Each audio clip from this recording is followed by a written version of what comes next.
Hi there. Let's take a look at I've Got My Love to Keep Me Warm. I've been listening to Ella Fitzgerald and Louis Armstrong's recording of this, and I cannot get it out of my head, and I really don't mind. It's my favorite new earworm. It's originally by Irving Berlin. Let's dive in and take a look. I'll teach you the chords as we go. I will say there are a number of chords to learn here, but as is typical for a lot of Irving Berlin's tunes and a lot of songs from the early 20th century, it follows what we call an AABA format. So there are two patterns of chords to learn, and then they repeat a lot. So I'll guide you through here. We're going to be in the key of G. Make sure you got your G chord ready to start. Index and middle on the second fret of C and A, respectively. Ring fingers in the middle on the third fret of E. We're going to go from that G chord to a G diminished 7 chord. And this one's a little bit on the easier side. We're going to take that index and middle, slide it to the first fret. Still on C and A. Now we're just on the first fret. Yeah, we'll take that diminished 7 chord with just 2 fingers. We'll take that one. Then we go from there to A minor. Middle finger goes over to the second fret of G. And then leave that middle finger where it is. And we're going to add the ring finger here on the second fret of E for D7. And that goes quickly. There are 2 beats each. So G, G diminished 7, A minor to D7. And then we close out that line with a full bar of G for 4 beats, and then a full bar back to that diminished 7 chord. So we're sort of moving around in a circle here. Again, that first line is 1, 2, 3, 4, 1, 2, 3, 4, then full measure of G, 2, 3, 4, full measure of diminished 7. When we get to the second line, keep that circle going over to A minor for a full bar, D7 for a full bar, then we'll come back to G, and then we're going to skip the diminished 7 this time, go straight over to A minor, D7, back to G. And the timing of that measure is this. G for 2 beats, A minor 1, D7 1, back to G for a full bar. So that whole second line starts on A minor for 1, 2, 3, 4, 1, 2, 3, here it comes, G for 2, A minor, D7, back to G. Right? You'll notice I'm doing a little bit of a swing strum here. Feel free to join me, or just straight strums is fine as you get to know the chord progression. Let's try that A pattern. We start on G, 1, diminished 7, A minor, D7, then land on G for a full 4, diminished 7, second line, A minor,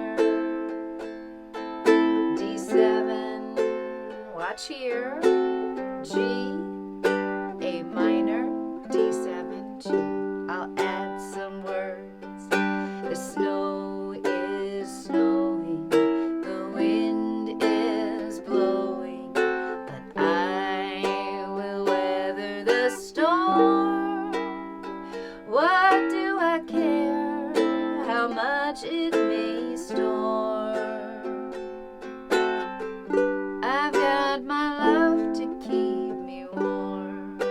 Again. I can't remember a worse December. Just you watch those icicles fall. What do I care if those icicles fall? I've got my love to keep me warm. Pause there. We're halfway there, right? We got half the song just with those 2 lines of music. So feel free to pause here, loop as much as you need to. Remember, you can always ditch the strumming at any time just to work on that chord progression. Lots of loops, lots of repetition, but it still takes a moment just to get yourself oriented. Let's take a look at the B pattern. When we get there, this is a very short section here. Just, 4 bars, but a lot of chord movement.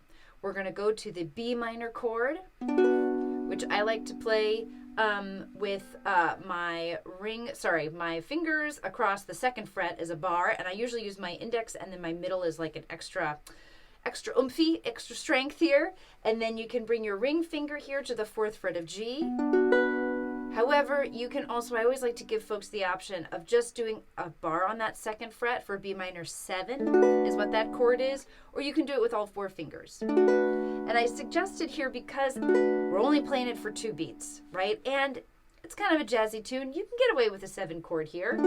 So do the chord, make the chord that makes the most sense for you and offers you the challenge that you need today. That's always a caveat with all of my teaching.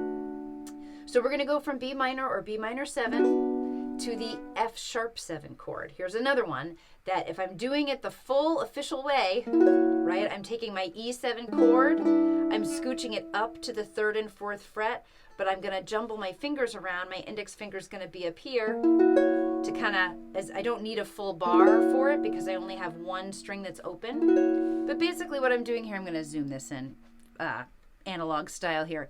My index finger's on the 2nd fret of E, right? Then I'm going to lay that E7 shape on top of it. Middle is on the 3rd fret of G. Ring and pinky are going to be on the 2nd fret of C and A respectively. That is the official F sharp 7 chord. However, because this open E note is in the F sharp 7 chord, I can take that same E7 shape, scooch it up to the 3rd and 4th fret, and there's a doubling of that note, but it doesn't not fit. So I leave it to you to find the challenge that works for you, right? Regular E7 scooched up to 3rd and 4th fret, or sort of a half barred chord with that index finger in there for you. All right, so much explanation for just 4 beats of music. So B minor or B minor 7 to F sharp 7, just 2 beats each, right? We're going to go back to B minor or B minor 7, and then land back on E7. And feel free to take a moment just to work your way through those chords without any rhythm. B minor, F sharp 7, B minor, E7. Definitely a little bit on the tougher side, right? So we want to give ourselves plenty of time just to work without any rhythm, any strumming or anything, and really look at your fretboard when you do this and spot yourself, right? Think and visualize for yourself, where am I going? That's going to really help make those chord progressions a little bit smoother. Not easier, but smoother over time, right? One more time. B minor, F sharp 7, back to B minor, E7. Second line's a little bit easier. We go from A minor to E7, back to A minor, and then to D7. So nice pattern there. Once again, I'm going to play it nice and slow here. 1, 2, starting B minor, 1, 2, F sharp 7, back to B minor, E7, A minor, E7, back to A minor, to D7, back to G. Then we're at the beginning of the A pattern again. Here's where I want to encourage you to slow yourself down. Again, pause and pause the video and just again work your way through the chords of that B section. And you can use an exercise. Maybe I'll make a separate video of this. But the exercise that I use for this is to start just walking through as we did before. No rhythm or anything. Just walk your way through the chords. You can do it 4 chords at a time, or you can do all 8 chords of the pattern. After you're feeling somewhat okay, what you can do is start to add a metronome, 4 slow beats. 1, 2, 3, 4, 1, 2. Give yourself plenty of time. 1, 2, 3, 4, 1, 2, 3. And don't worry about it sounding pretty. You just want to take all 4 beats to move and get to the next chord by beat 1 of the next section, right, of the next measure. When you're feeling good about 4 beats, do it 3 beats each, then 2 beats each, and then add a little bit of that swing strum in there, right? I think I will make a separate video of that just to guide you through that little section. For now, let's loop it a few times. We'll add the words so we hear how it fits together, and we'll come back and remember that A pattern at the end.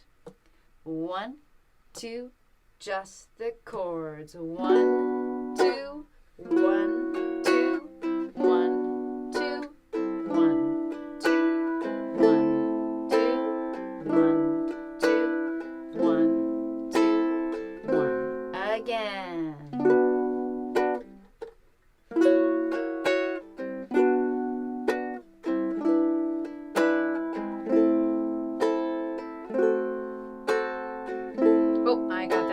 let's try that one more time. I gotta call out the chords for myself. B minor, F sharp 7, B minor, E7, A minor, E7, A minor, D7. Add the words this time. Here we go. Off with my overcoat, off with my glove. Who needs an overcoat? I'm burning with love. Back to the A pattern. Hearts on fire. The fire gets higher. So I will weather the storm. What do I care how much it may storm? I've got my love to keep me warm. Beautiful. So we've got our A pattern, our B pattern. Come back to our A pattern. At the very end, after that, we're going to repeat it twice through. And then at the very end, after the last stanza, we'll do a little outro that sounds like this. Just slowing it way down. I've got my love to keep me warm. So we slow it way down. Just do a single strum each of that A minor, D7, and end it all on G. All right, so join me for an extra little practice of that B pattern if you need it. Otherwise, you can move right along to the play along video. And again, with any video, anytime, feel free to leave the strumming out just to work on these chord progressions. They're not easy, but they are doable. They are repetitive, so take your time. It's worth the effort you put in. It's a really fun song to play. Thanks for joining me. Enjoy your practice.